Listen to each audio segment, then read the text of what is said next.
All right, Senate Bill 1349. This is something we haven't seen. You may have seen parts of it when I get done talking about it, Mr. Chairman. But I think we saw some of Delegate Yancey, some of Delegate Yancey's part for sure. Absolutely. And Mr. Chairman, let me kind of give you a little history lesson of where we're at and why we're here today. As you know, Mr. Chairman, you and your counterpart on the Senate held a meeting in October regards to the new proposed EPA regulation 111D that's been presented by the EPA that basically puts Virginia in a very tenuous position with regards to generation of electric power, how we do it today, and what the future may look like if these regulations were to go forward as drafted. Caused a great deal of concern. I think we heard in that initial meeting, Mr. Chairman, if you recall, that our own state corporation commission called these proposed regulations arbitrary, capricious, and unlawful. And I'm not being an attorney, Mr. Chairman, but I understand that's pretty strong language. The chairman of the Senate Commerce and Labor Committee assigned me the role and responsibility of being a subcommittee chairman to further delve into these issues with regards to EPA regulations, what they meant to Virginia, what possible courses of action Virginia could take this legislative session to try to mitigate, if you will, or move through a period of what clearly is going to be some type of transition with a minimal impact of ongoing rate-paying structures and with minimal impact to the consumers that we all represent, as well as industry and those concerns. And so what you have before you today, Mr. Chairman, is Senate Bill 1349, which is, I believe, a very comprehensive bill that addresses those concerns that were assigned to the subcommittee. I will tell you what it is that we know, and then I will try to tell you what it is that we don't know, and then I think will all be formed the basis of the structure of the bill. What we know today is that Virginia enjoys the lowest electric rates of any utility in the Mid-Atlantic region. What we also know is that these regulations, as testified by the State Corporation Commission, if imposed and firmly drafted, will raise the electric rates a minimum of 22% in Virginia, although some of the folks suggested it could be 30% or even higher as a result of the full imposition of the regulations from EPA as currently drafted.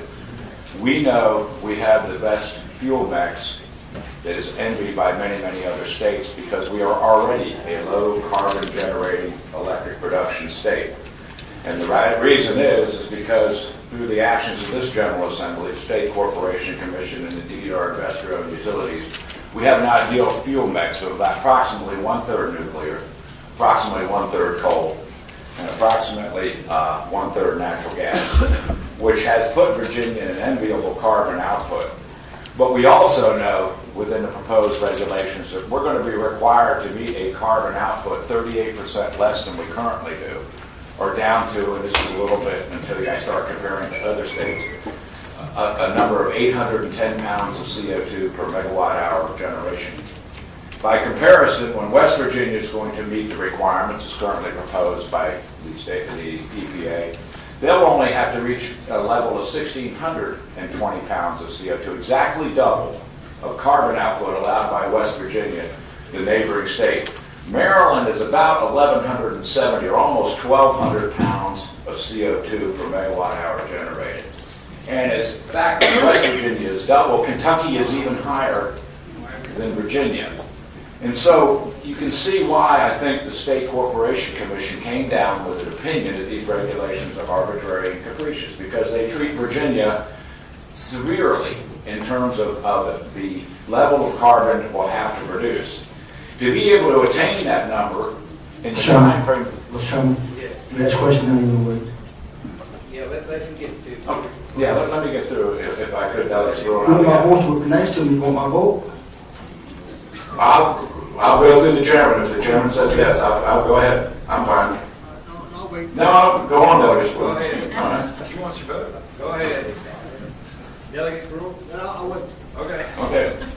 Anyway, all right, we know all of those things. What we don't know is what the final rules will look like. What we don't know at this point in time is what plans that we'll have to do from the cookbook that EPA has provided to reach these levels. And so what you have before you is Senate Bill 1349. Let me tell you what 1349 does. Primarily and most importantly, 1349 freezes the base rates of our investor-owned utilities at today's levels for the next 5 years. The base rates being the largest component of the overall electric bill.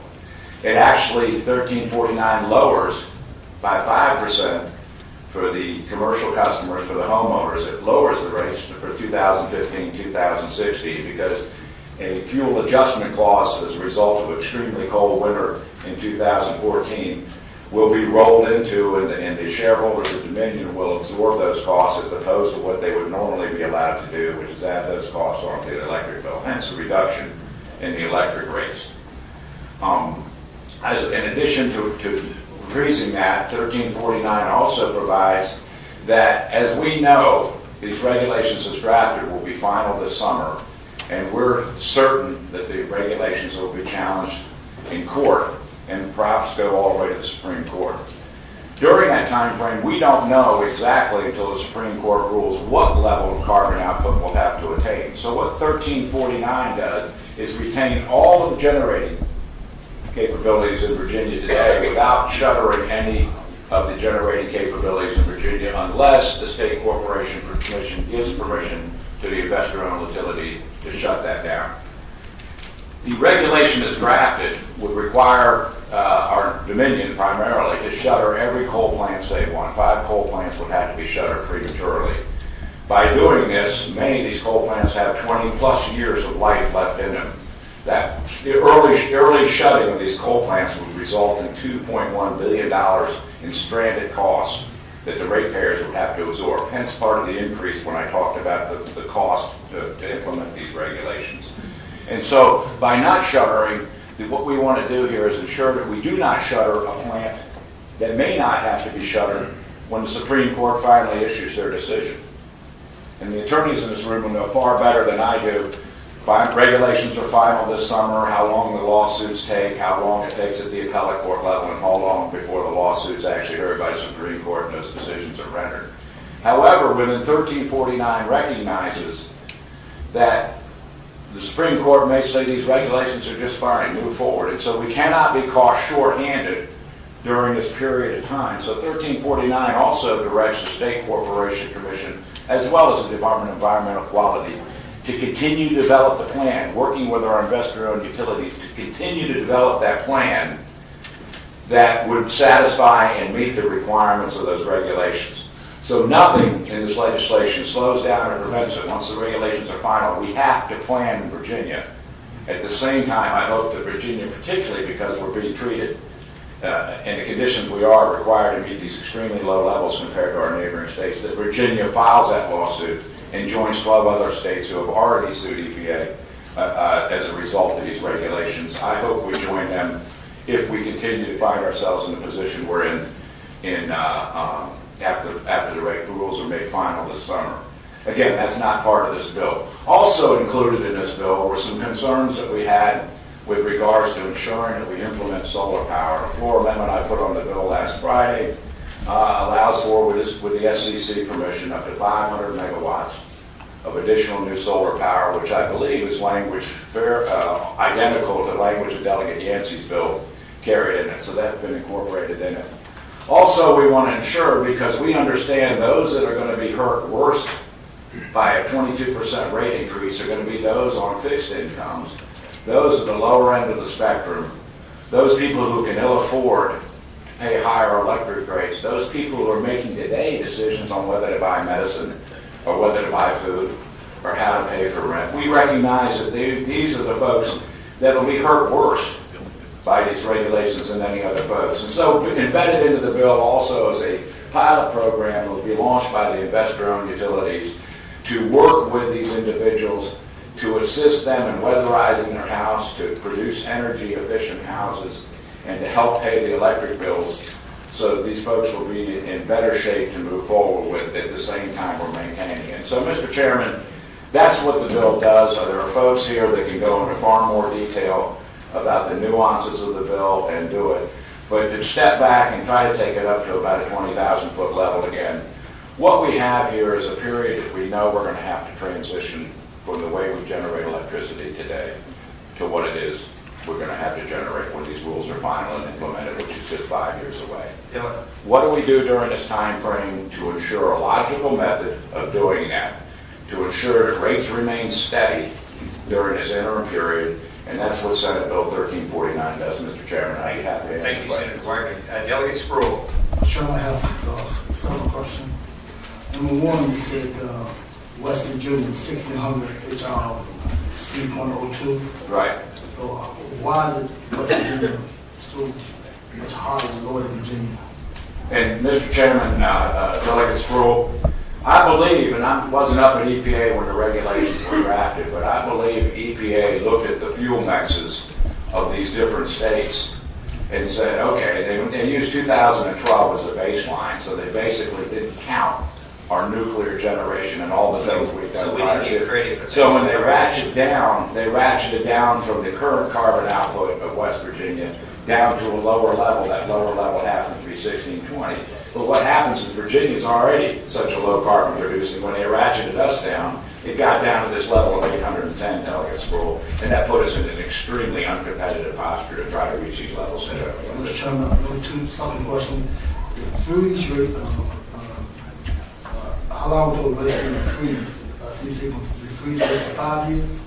Yes, Mr. Chairman, for 5 years, and there'll actually be a rate reduction in 2015, 2016 of 5% for your homeowners. Mr. Chairman, the 5 coal plants that you shut down, so when you shut those coal plants down, that those who are using coal now, will their rates go up or down?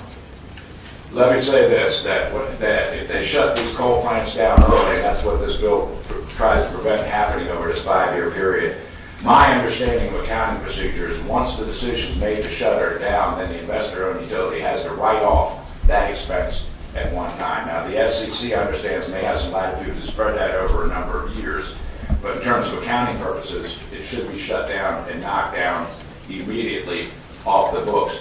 Hence, when the initial coal plant was built, let's give it a 50-year life, then the cost of that building is spread over 50 years and built into the rate case for the electric utility. What's happened is, in addition to the coal plant being required, because of other EPA regulations, they've had to put on some very, very expensive scrubbing units to ensure that what's coming out of the smokestack is as clean as possible. And those units themselves run into the billions of dollars. And so if the coal plant is ordered to shut down and it has another 25 or 30 years life expectancy left on it, then all of those costs that would have been amortized over the next 30 years have to be captured right away. And the ratepayers would have to pick up those costs for shutting down that coal plant. Then you have 1,600 megawatts of power you just took offline that's got to be replaced. So you're going to have to build a new plant, of which the ratepayers will then have to pick up the cost of that new plant at 1,600. And one of the concerns I have is once you start doing that, you become more and more reliant on natural gas in this case, which is the only thing you can get permitted fast enough. A spike in natural gas prices will spike up the electric rates, and that's an automatic pass-through, as opposed to a fuel mix where they could bring coal up if it was cheaper and turn down the valves on natural gas to steady out the rate. The rate didn't pass. There's not. Does that answer your question? Yes, sir. Okay. He was talking to y'all, why you looking at me? I'm asking the question, I would appreciate it to me. Okay. I appreciate that. Absolutely, that was true. You just said those who were hurt the most. And you were saying that, what you said, 22%. And you said there's a possibility that you could help them lower the price by putting stuff around the windows and around the doors. And so I want to know, how is the million power plant to help someone who really hurt the most and their fuel is going up 22%, and you got to do more than just putting stuff around the windows and around the doors to make up 22%.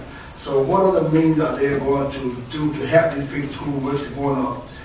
Based on what you said, 22%, they will hurt the most, but you have not said how you can help those people to make up the 22%.